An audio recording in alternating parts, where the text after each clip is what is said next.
Introduction. This is a pool table. When the ball is hit, it moves to a certain distance and slowly comes to halt. How and why does this happen? Let's start the lesson and find answers to such questions.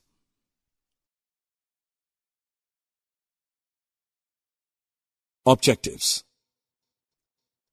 At the end of this lesson, you will be able to define friction, illustrate smooth and rough surfaces, describe the types of friction, discuss advantages and disadvantages of friction, illustrate the way to reduce or increase the friction. Let's take an example from daily life. While moving on a bicycle on the road, you pedal the bicycle and it moves on and on. When you stop pedaling, the bicycle slows down and gradually comes to a stop. Why does this happen? This actually happens because of friction. Friction is a force that is created whenever two surfaces move or try to move across each other.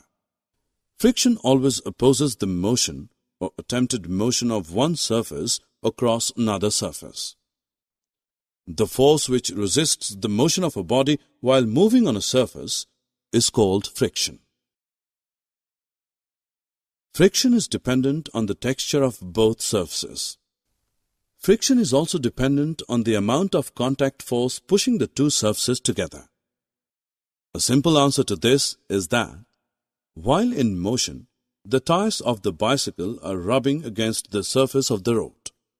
When two surfaces rub on one another, the force comes into play. This force acts in the direction opposite to the direction of motion. Thus, it slows down the motion and finally brings the moving object to a stop. In figure, a ball is rolled on smooth surface and another similar ball on rough surface.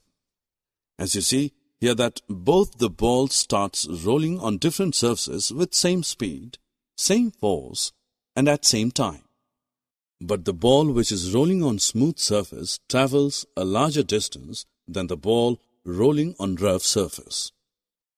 This shows that the rough surfaces offer more friction than smooth surfaces for the same pair of contact surfaces.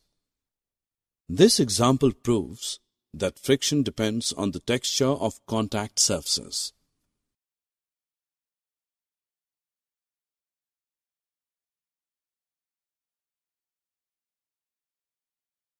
It is interesting to learn that friction depends on the amount of contact force pushing the two surfaces together. How? Let us find out. Here a man is trying to push a heavy box. The box is not moving. Have you any idea why this happens? Well, when the box is pushed, the bottom of the box and the floor rub one another and friction comes into play, which resists the motion. The force from friction is more than the push force being exerted by the man. The box will move only when a greater force than the force from friction is applied on the box. Once the box starts sliding, you may find it easier to move the box already in motion. This example proves that friction depends on the amount of contact force pushing the two surfaces together. Now we can easily define force of friction. The force of friction is a force which opposes the motion of a body in contact with the surface of another body. It acts on both the surfaces. Some surfaces are smooth and some are rough. Some are less rough and some are more rough. Even a smooth surface has some irregularities, roughness on it. For example, when we try to move one sandpaper over the other, the movement is not smooth. That means there is friction due to the interlocking of rough surfaces. But when we try to move one plain paper over the other, movement is smooth as compared to sandpaper. Thus, the roughness of sandpaper is more than that of the plain paper. So we can say that friction is produced due to the roughness of surfaces. Depending on the roughness of surfaces, the value of frictional force can be more or less.